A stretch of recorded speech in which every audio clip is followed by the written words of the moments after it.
Então, convido-vos a abrirem as vossas Bíblias, porque é isso que vamos falar, é a Bíblia, é a Palavra de Deus, e vamos fazê-lo em Marcos, capítulo 10. E enquanto os irmãos vão abrindo, uma pequena introdução. Nesta altura do Evangelho de Marcos, Jesus está a caminho, a passos largos, bem acelerado, bem apressado, de forma bem determinada, a caminho de Jerusalém, onde ele seria preso, seria julgado, condenado, pregado numa cruz, sepultado e iria ressuscitar na manhã do terceiro dia. Mas neste momento que nós vamos estar a considerar, Jesus está a passar por Jericó. E com ele, como nós vamos ler, há uma grande multidão que o seguia. Quem eram estes homens, mulheres, crianças? Quem eram estes indivíduos que seguiam Jesus? De como é que era constituída esta multidão? Bem, nós conhecendo um pouco do ministério de Jesus, há alguns que nós sabemos logo rápido quem era. Os discípulos. Alguém disse a medo, mas é verdade, os discípulos. Os discípulos acompanhavam Jesus. Não eram só os 12, mas o número dos discípulos de Jesus, dos seus seguidores, era muita gente. Mas além desses, muito provavelmente também estavam os seus opositores.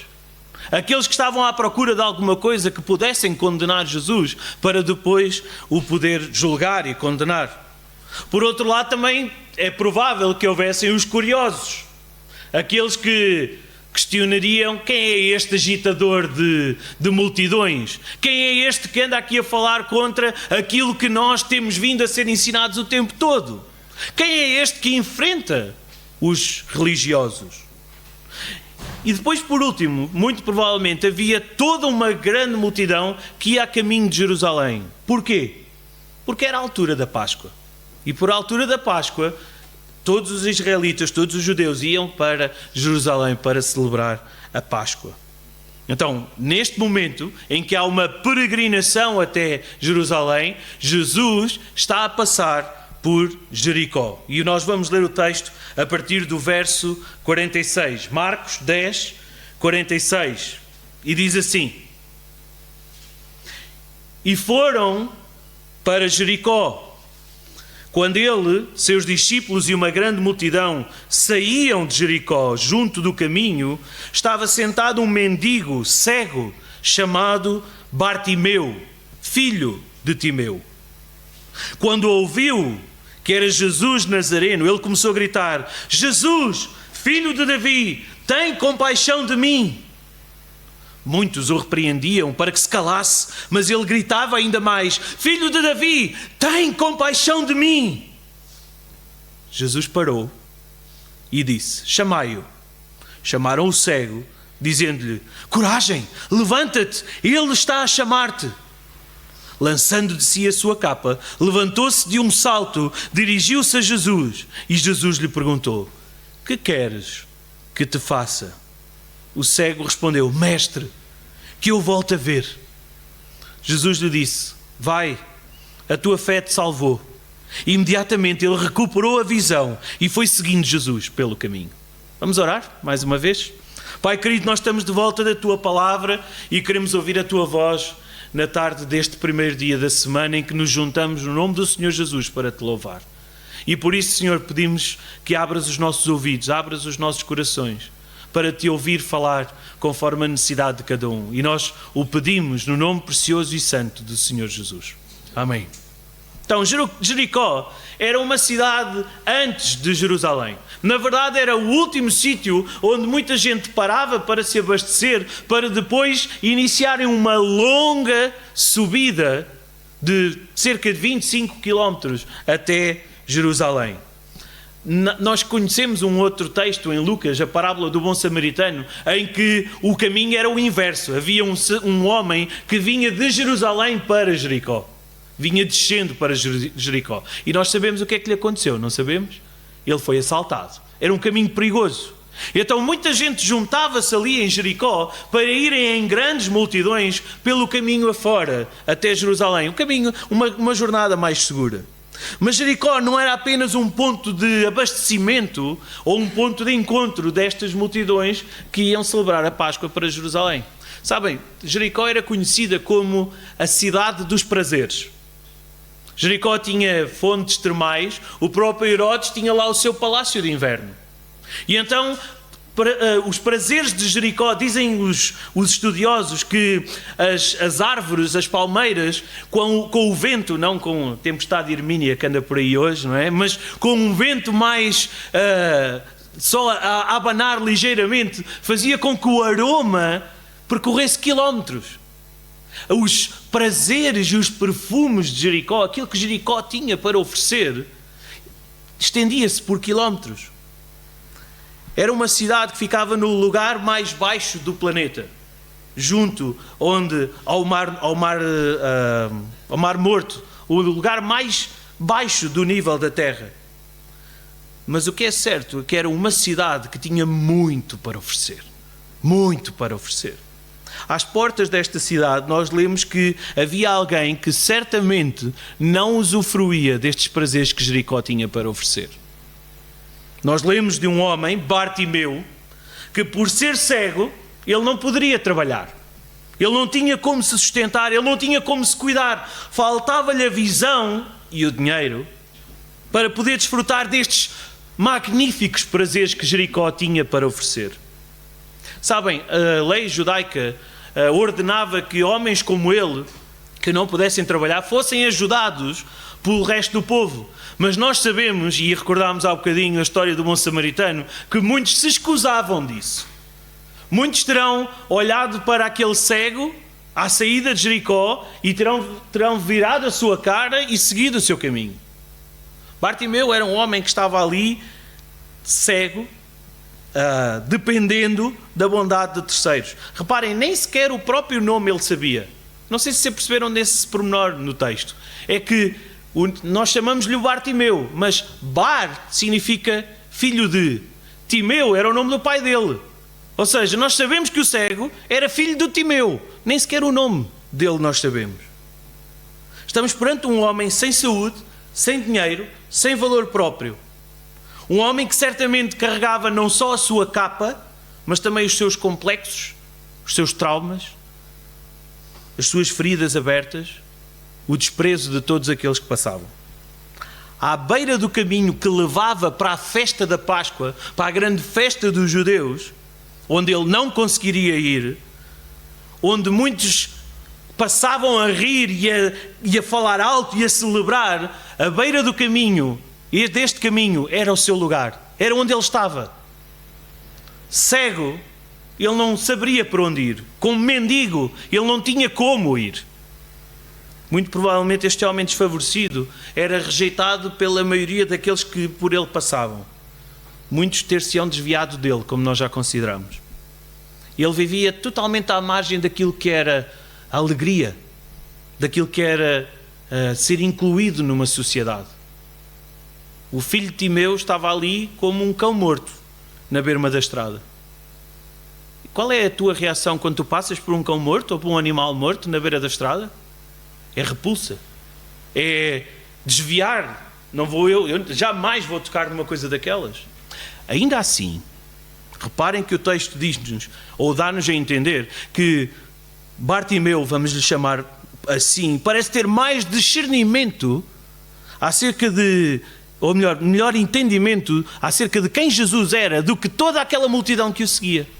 Reparem, versículo 47, coloquem os vossos olhos no versículo 47. Ouvindo que era Jesus de Nazaré, começou a clamar e a dizer: Jesus, filho de Davi, tem misericórdia de mim. Interessante isto, não é? Aquela multidão que o seguia não reconhecia Jesus ainda como o Messias, como o rei sobre Israel. Mas o que é certo é que Bartimeu, sendo cego, sendo um homem que está ali na berma do caminho, à saída da cidade, ele ouve falar que Jesus vai a passar e ele começa a clamar: Jesus, filho de Davi.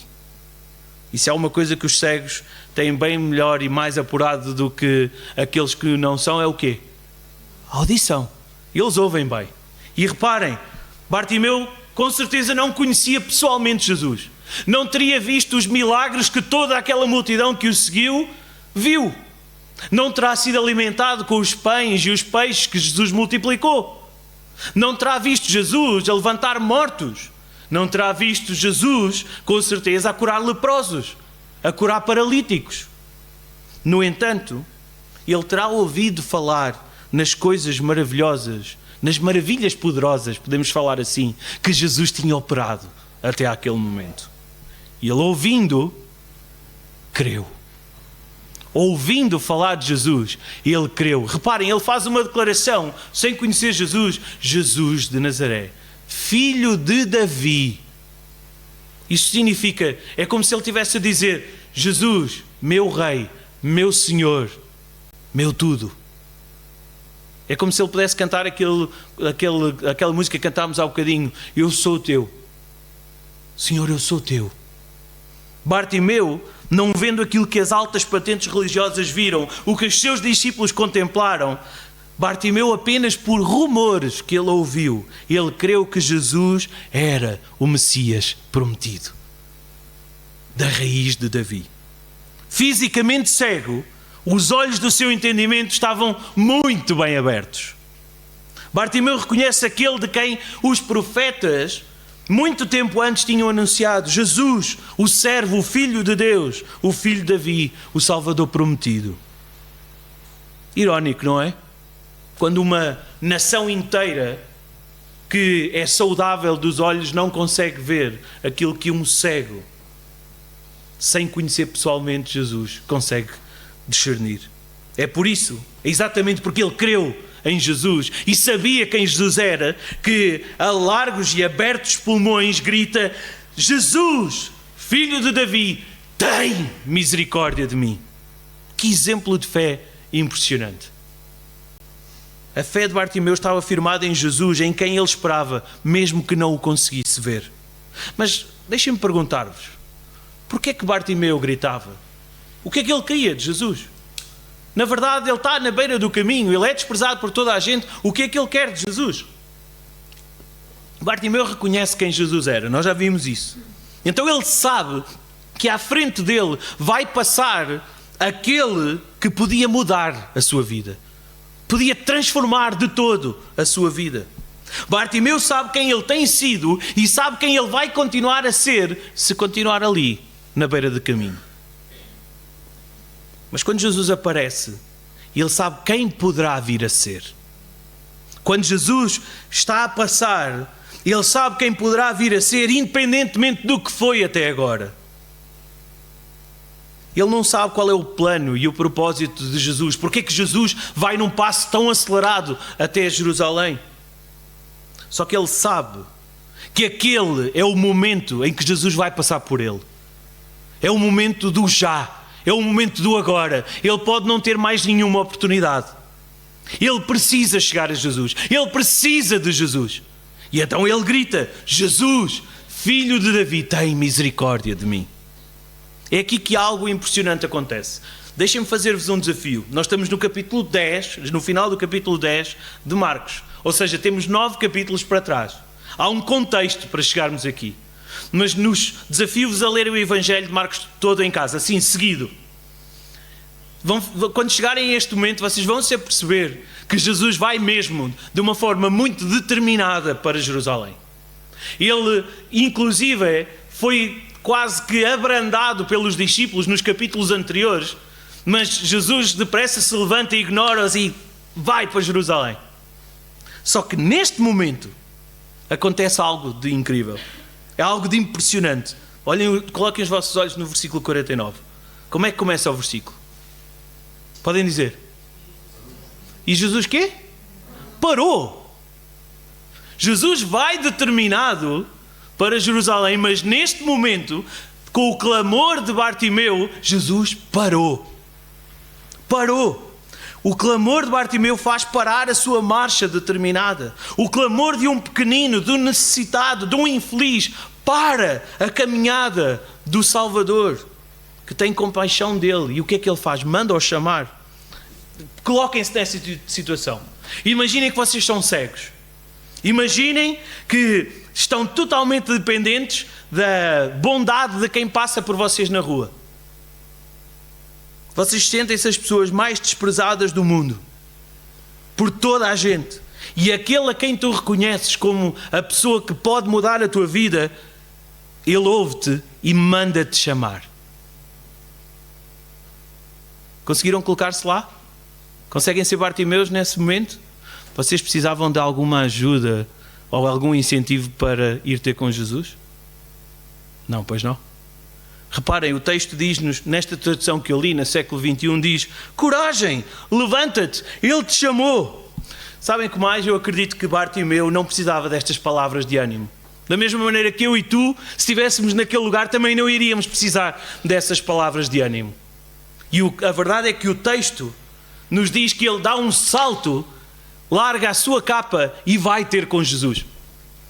Vejam como é irónica esta situação. Imaginem um cego dar um salto. Para onde? Vamos lhe chamar um salto de fé? Porque foi isso que aconteceu. Bartimeu, sendo cego, dá um salto de fé em direção a Jesus. Ele sabe que precisa de Jesus. Jesus manda-o chamar. Ele não pensa duas vezes. Levanta-se e vai ter com Jesus. Depois de tanto clamar por misericórdia, a pergunta que Jesus lhe faz: o que é que tu queres que eu te faça? Tem uma resposta tão simples: Senhor, que eu torne a ver, que eu veja, que eu volte a ver. Sabem, mais uma vez, quando vocês, eu sei que vocês vão ler o Evangelho todo de Marcos, capítulos anteriores, os filhos de Zebedeu, Tiago e João, pedem por glória extraordinária ao Senhor. E reparem, Jesus na altura não chegou ao pé deles e não lhes perguntou: o que é que vocês querem que eu vos faça? Eles, por iniciativa, chegam a Jesus e pedem-lhe por glória extraordinária: Senhor, que eu me sente à tua direita e que eu me sente à tua esquerda.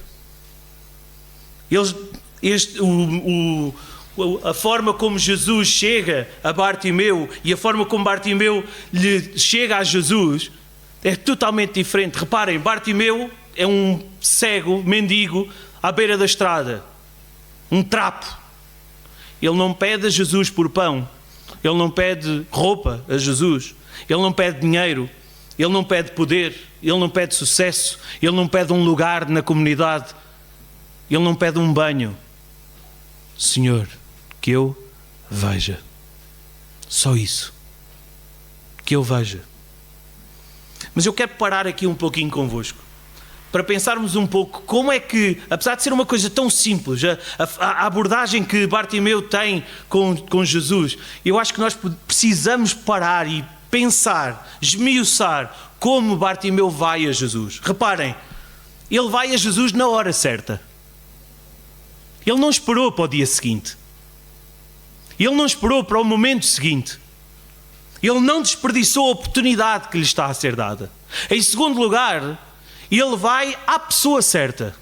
Ele não diz: discípulos, senhores, vocês que estão aí, que vão com Jesus, o filho de Davi, chamem-no, que eu preciso falar. Não. Jesus, filho de Davi. Ele direciona à pessoa certa, na hora certa, à pessoa certa. Porque ele sabe que só Jesus é que tem poder para curar. Não há nenhum intermediário. É Jesus. Em terceiro lugar, ele vai com perseverança.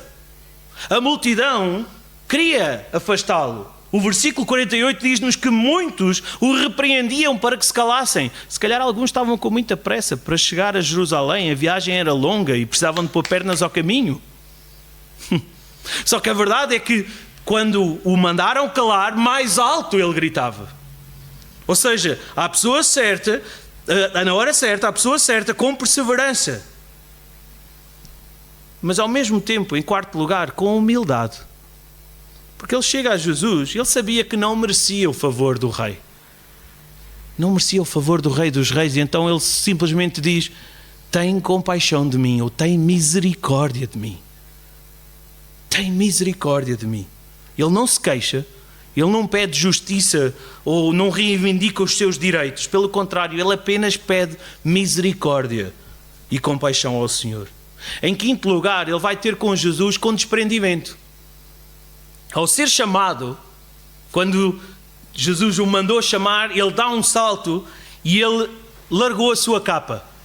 Notaram esse pormenor no texto? Coloquem lá os vossos olhos no versículo 50. Esta tradução diz: lançando de si a sua capa, ou seja, está a atrapalhar, salta fora né? Tá? E vai a Jesus.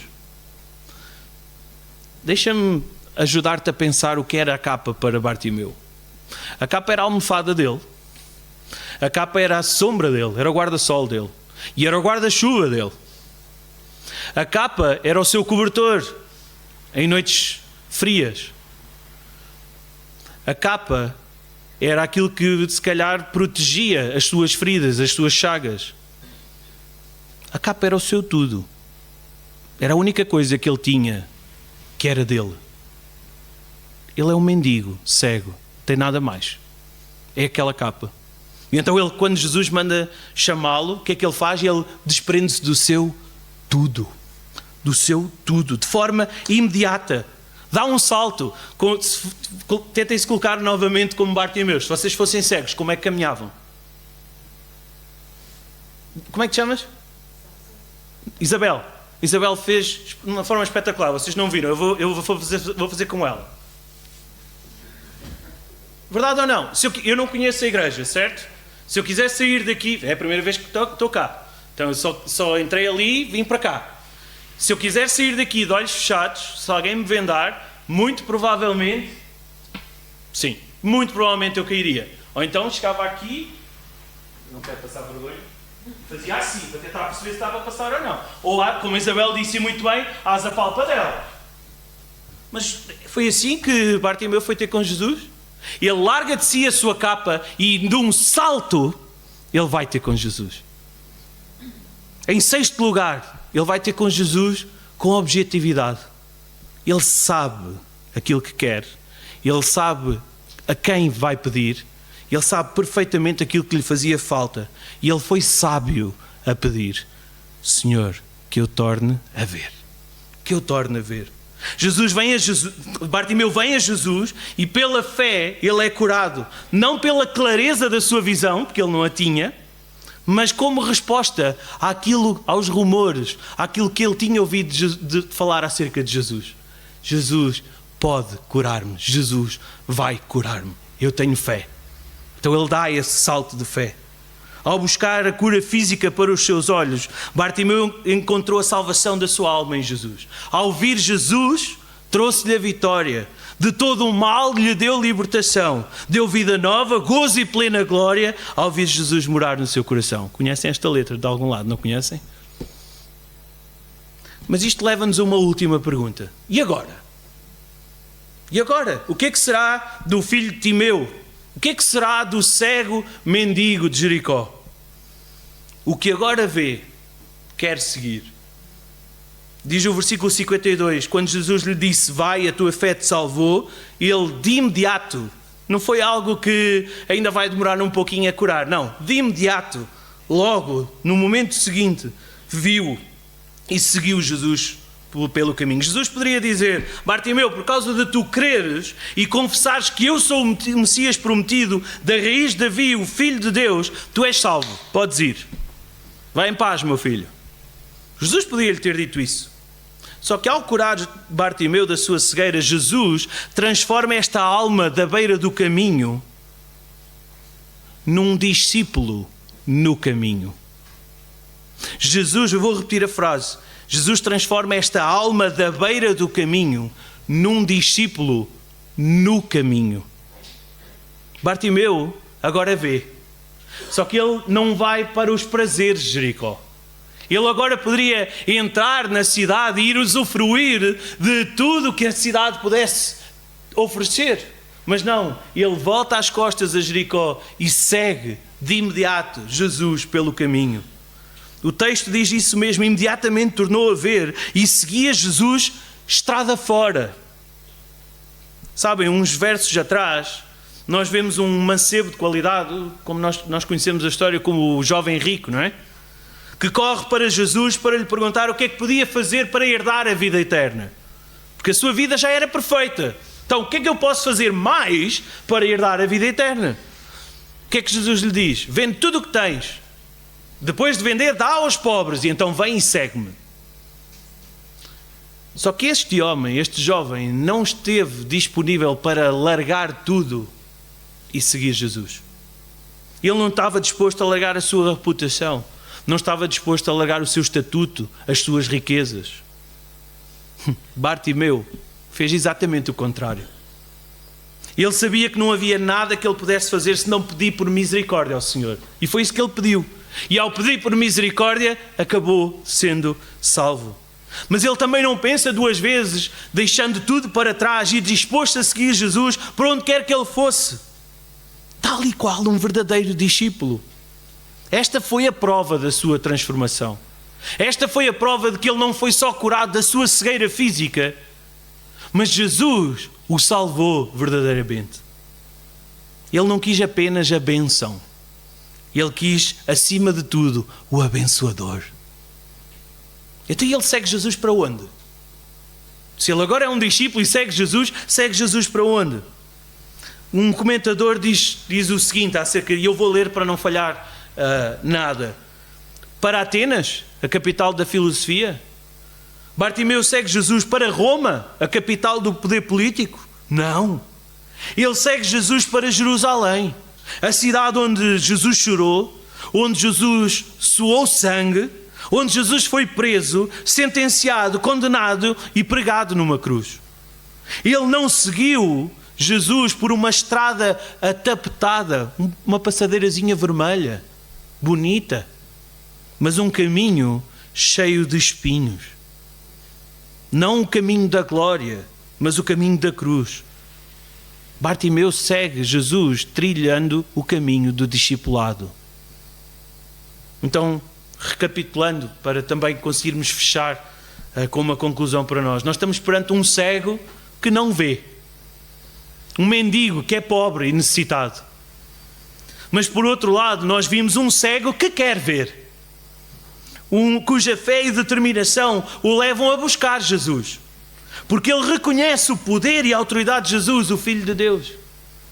E em terceiro lugar, nós vimos que aquele que agora vê, ele quer seguir. E ele vai caminhando, aprendendo e trabalhando junto, lado a lado com o seu Senhor. Sabes, Jesus estava a passar por Jericó naquele momento e hoje ele passa pela tua vida. O que é que tu fazes quando Jesus está a passar por ti? Tu clamas? Tu clamas o seu nome? Ou será que tu estás a perder a oportunidade de veres o Filho de Deus, o Messias prometido, o Salvador do mundo, que traz paz a todos os homens? Sabes, há piores cegos, há cegos piores, melhor dizendo, do que Bartimeu. Há pessoas que, tendo olhos saudáveis, não querem ver. Deixem-me dar 4 exemplos para a nossa reflexão e aplicação. Uma coisa, há pessoas que, tendo olhos saudáveis, permanecem na sua cegueira espiritual. Permanecem cegos.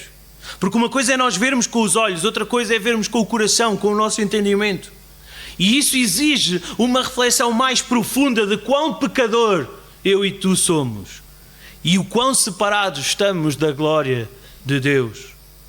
A cegueira física é nada quando a compararmos com o facto de tu não conseguires ver e entender que sem creres em Jesus, tu estás condenado ao inferno. A cegueira física é nada quando comparada com o facto de tu não conseguires ver que Deus te amou de tal maneira que dá o seu próprio Filho para morrer como o sacrifício perfeito e aceitável no teu lugar. A cegueira física é nada quando comparada com o facto de tu não conseguires ver que a ressurreição de Jesus e a sua ascensão à glória é a vitória conseguida, é a vida garantida, é o nosso castelo forte. Fanny Crosby, uma crente nascida no século XIX, completamente cega desde os 40 dias de vida. Sim, ouviram bem. Desde os 40 dias de vida. Ela compôs mais de 4.000 hinos que ainda hoje consolam almas por esse mundo fora. Eu vou só recapitular, só por acaso vocês não terem ouvido bem. Fanny Crosby, cega após 40 dias de vida. Uma curiosidade, erro médico. Fechar parênteses. Ela compôs mais de 4.000 hinos que ainda hoje consolam o mundo inteiro. Muitos deles estão traduzidos para português e que nós conhecemos. Vamos nós trabalhar. Hinos e Cânticos 291. Somos servos de Deus e servir nosso Mestre, eu não ouvi, a caminho dos céus. No labor com fervor, a seguir a Jesus e esperar com fé e com oração até que volte o Salvador. Como é que uma mulher cega desde os 40 dias de vida compõe um hino tão maravilhoso como este? Ela é cega. Vamos nós trabalhar. Querem outro? 352. Rica verdade, Jesus é meu. Crucificado por mim morreu. Já ressurgido junto com Deus. Vive por mim na glória dos céus. Rica, digno é Jesus de todo o louvor. E Ele verteu na cruz nosso amor. Seja louvado com devoção pelo seu povo unido em canção. Só mais um? 292. Junto a ti, minha possessão eterna, mais que a vida, mais que o amor, mais que tudo o que conheço, é Jesus, meu Salvador. E muitos mais podemos continuar. Qualquer coisa, vocês têm um organista que conhece muito mais do que eu. E porquê é que ela conseguiu fazer isso? Porquê é que ela conseguiu escrever cega a partir dos 40 dias de vida? Como é que ela conseguiu fazer esta obra maravilhosa? Porque como é que a sua cegueira não foi um impedimento? Porque pela fé, tal como Bartimeu, ela via e reconhecia Jesus como seu Salvador. Segundo exemplo, há pessoas que, tendo olhos saudáveis, conseguem ver, veem coisas de maneira diferente. E aqui deixem-me ir buscar um exemplo da palavra de Deus. Eva, lá no jardim, aquilo que ela olha no fruto que está lá na árvore era mais apetecível do que obedecer à ordem de Deus. Eu quero este fruto. Cuidado com aquilo que os teus olhos te desviam do caminho da santificação. Que Deus nos ajude a olharmos as coisas com o sentido certo. Em terceiro lugar, há pessoas que, tendo olhos saudáveis, veem a cegueira dos outros, mas não veem a sua. Sabem, aqueles investigadores, aqueles detetives que procuram o cisco do pecado alheio quando as traves dos seus olhos estão cheias de mal. Não nos esqueçamos que justo há só um, que é Deus, e que sabe e conhece todas as coisas. Em quarto lugar, há pessoas que, tendo uma visão saudável, física saudável, não permitem ou impedem que outros vejam. E neste caso, vejam Jesus. Tal e qual como os acompanhantes de Jesus. Tentaram impedir Bartimeu de chegar a Jesus. Os discípulos tentaram, momentos antes, impedir que as crianças viessem a Jesus. Ou então eu ou tu. Nas nossas pretensões, nas nossas suposições, nos nossos costumes, nas nossas tradições, que vamos afastando pessoas de Cristo. Que o Senhor nos ajude. Então eu pergunto-te, o que é que ofusca o teu olhar e te impede de veres Jesus?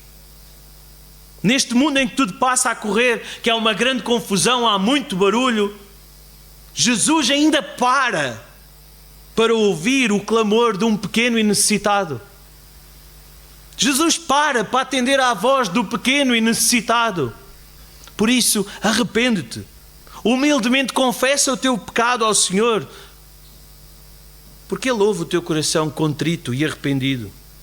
Bartimeu estava na beira do caminho e, ao clamar, depois de ver Jesus, ele passa a seguir Jesus pelo caminho. Ele abre mão de tudo para ficar com o tudo num salto de fé, um salto no escuro.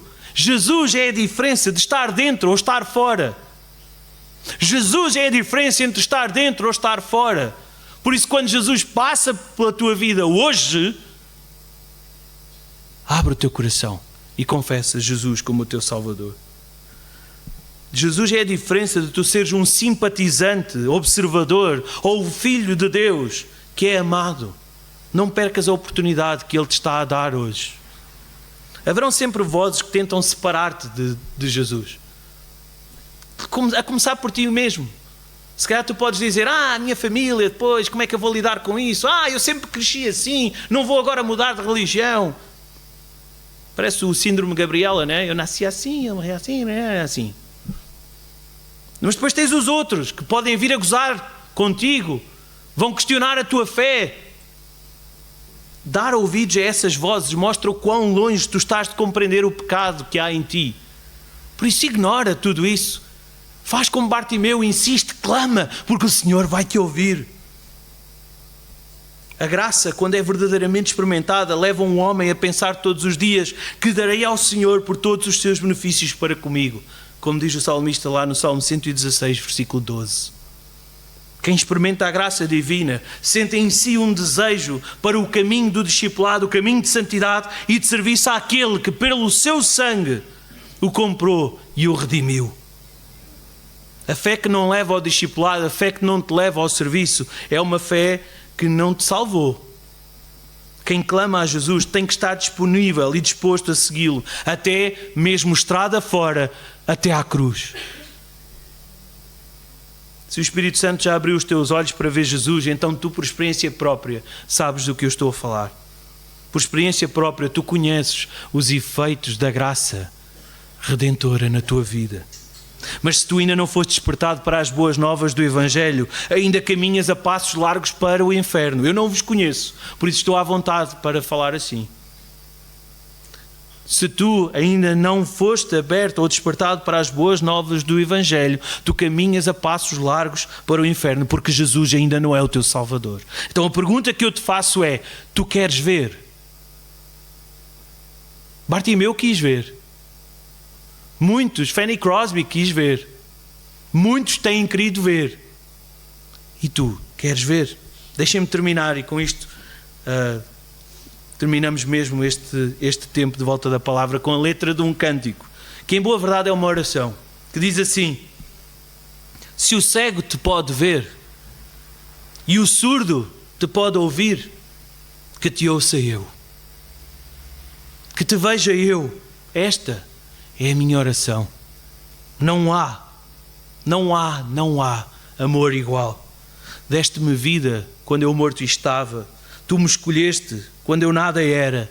Tu te importaste quando eu não me importava. Pois o teu amor é inigualável. Que o Senhor nos abençoe.